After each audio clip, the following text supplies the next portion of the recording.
Bonsoir, bonsoir. Alors là, je viens de voir le live de Karim et je suis complètement abasourdi. Ah non, mais c'est un truc de malade. Donc j'avais bien compris, il devait bien avoir une introduction là, cette nuit à minuit.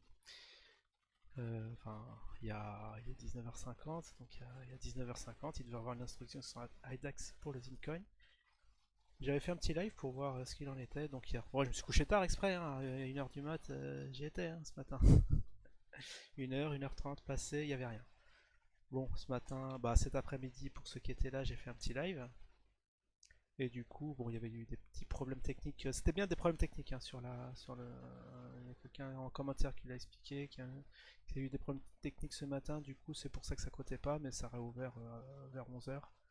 Et ça a pris le cours normal. Mais du coup, ouais, pourquoi la token n'a pas été. Alors pourquoi la token, ou le Zincoin n'a pas été introduit sur la token? C'est fait exprès. Alors les dirigeants ont pris la décision de ne pas l'introduire parce que la plateforme, la token, leur proposait de négocier le prix du Bitcoin à 5000 alors qu'il est à 7400. Donc ils n'étaient pas d'accord à ce prix-là. Bien sûr, s'ils avaient été introduits au lieu d'un 1 dollar promis, eh ben, il aurait été introduite. Donc bon, ça fait une différence de je sais pas combien de pourcents. Si, ça fait du 14%. Du coup, le cours d'usine il aura été moindre, je sais pas, dans les 80, 70, 80 centimes. Et du coup, ouais, si ça avait été introduit à ce cours-là, ça aurait fait paniquer les entrants et se poser des questions en leur disant c'est quoi cette histoire? Ça devait coter, on l'a acheté 1 dollar et il est coté moins dès l'introduction. Mais bon, cette explication, bah, ça tient pas du tout là la route parce que je pense qu'il y en aurait, ils auraient saisi l'occasion d'acheter quand même. À 70, ils auraient dit ah ça va aller à 1 euro, ils auraient tout acheté, ils seraient revenus au cours. Du coup, c'était pas grave. Et de toute façon, le Bitcoin, qu'ils le prennent à 7000 ou à 5000, on s'en fout. Il y a, je sais pas, en avril, mars-avril, il était à 3000 le truc, donc il y avait quand même. C'est tellement volatile ce marché que voilà, des grosses variations même de 20%, c'est tout à fait normal dans ce genre de marché. Du coup, la première explication qu'il a donnée, ça tient pas à route pour moi, franchement. Parce que si je devais introduire à ce prix-là, j'aurais quand même été à tout prix. Bon, passons. On va dire que cet argument est bon, mais je comprends pas. Franchement, de mon côté, je comprends pas. Après, oui, il nous a invoqué à la deuxième raison. Alors, il y avait la deuxième raison, c'était. Ah oui. Alors, encore dit que. Ouais, pour ceux qui étaient sur IDAX, que les commentaires aient été bloqués, c'est tout à fait normal. Enfin, que je vois les commentaires, les fonds qui sont bloqués sur IDAX, c'est complètement normal, qui sont très contents. Apparemment, il y a une cold wallet qui aura disparu. Et ils ont demandé à la token de bloquer s'il y avait des adresses qui provenaient de la token, et bah de bloquer, chose que la token aurait refusé apparemment. Mais là, ça tient pas du tout la route non plus, parce que imaginons que moi je me suis procuré d'IDAX, je me serais procuré du Zincoin.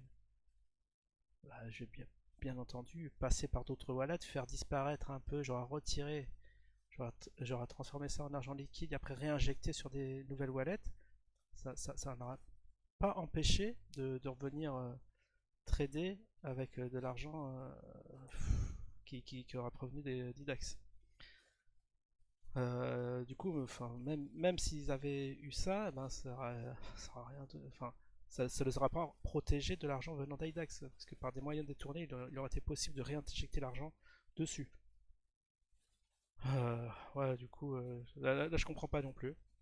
Et la troisième raison, c'est la plus cocasse, c'est qu'ils auraient eu une proposition d'une troisième plateforme. Alors là, ça va être la troisième plateforme, plus grosse, plus importante.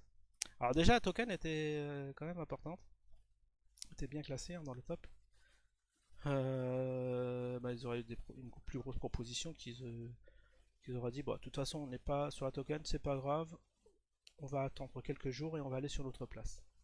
Et moi, je pensais que voilà, ils voulaient s'introduire sur plusieurs marchés, c'était prévu dès le départ, et que là, bah, ils auraient été cotés sur la token et sur une autre plateforme, ça c'était déjà prévu. Du coup, pourquoi invoquer pourquoi ils ont pas annulé dès le départ enfin, pourquoi ils ont négocié avec la token vu qu'ils avaient déjà des contrats avec des plus gros.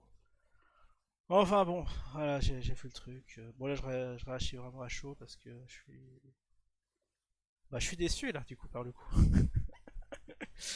Ah, je suis très déçu par le truc. C'est un méli-mélo, un bric-à-brac, je comprends que dalle. Bon, bon bah, du coup, la token c'est fini. On peut se rayer de la carte. On oublie, bon, on va voir c'est quoi cette nouvelle plateforme dans l'avenir. Est-ce que ça va être un Coinbase, un Binance, je sais pas quoi. Bon, on va voir dans quelques jours. En tout cas, il a dit dans quelques jours il va révéler le nom de la plateforme. Mais là, je suis sur ma faim. Franchement, je suis carrément sur ma faim. Cette histoire n'a ni queue ni tête. Je suis, ouais, je suis sous le choc. Oh non, c'est pas possible, c'est pas possible cette histoire. Alors, franchement, c'est des fausses excuses, hein, tout ça. Je sais pas ce qui se trame, mais ça sent pas bon. Ah, on n'est pas prêt d'émanciper l'Afrique comme ça, hein. Là, franchement, c'est un truc de malade ce qui se passe. Bon, bien sûr, bon, on a toujours des commentaires négatifs là. J'adore lui. Qu'est-ce qu'il raconte? J'ai déjà fait un test de QI. Je suis curieux d'avoir un résultat. Bien sûr, j'ai fait un test de QI. Je crois que je dois avoir le double du tien. Facile. Voilà, Capsudo pareil. Tu m'as convaincu d'investir dans Zine. Non, je déconne. Ah ouais? Ah oui, moi ça c'était des. Bon bref. Ah oui, j'avais chargé cette vidéo puisque c'est la vidéo introductive à la token. Et du coup on oublie. Bon bah voilà, voilà la petite histoire qui se finit en queue de poisson. En queue de poisson. Je sais même plus ce que je raconte, tellement que je suis sous le choc. Bon, on va se reprendre un peu, on va suivre cette histoire, mais là, je suis déjà d'une part dégoûté d'avoir mon argent bloqué sur IDAX. Mais bon, je désespère pas. Mais le truc bien, c'est que je l'ai pas tradé. J'en ai acheté, j'ai pas revendu. J'ai peut-être un petit espoir que ça soit récupéré par l'équipe, mais le problème, c'est que fini l'anonymat si je fais ça. Du coup, bon, je crois que je vais sacrifier les 10 euros sur IDAX. Et mes 20, enfin 10 dollars, enfin c'est à peu près pareil. Et sur la token, du coup, voilà, je crois que j'avais mis près de 20 dollars. On va récupérer tout ça, on va faire l'opération inverse, on va se barrer et suivre la nouvelle plateforme où ils seront.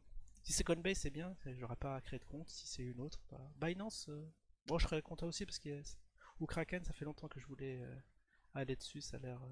Bon, ça a l'air plus pro que Coinbase, enfin, d'après ce que j'ai vu. Du coup, voilà, affaire à suivre. Allez, je vous souhaite à tous une très bonne soirée. Ce soir, on se couche tôt. Du coup, c'est fin de l'histoire, hein. Il n'y a plus besoin de suivre la token. Et on va attendre des news ces prochains jours. Bon, le live de demain sera maintenu, midi précise. On fera un petit débrief. Et je vous dis à la prochaine. Ciao tout le monde.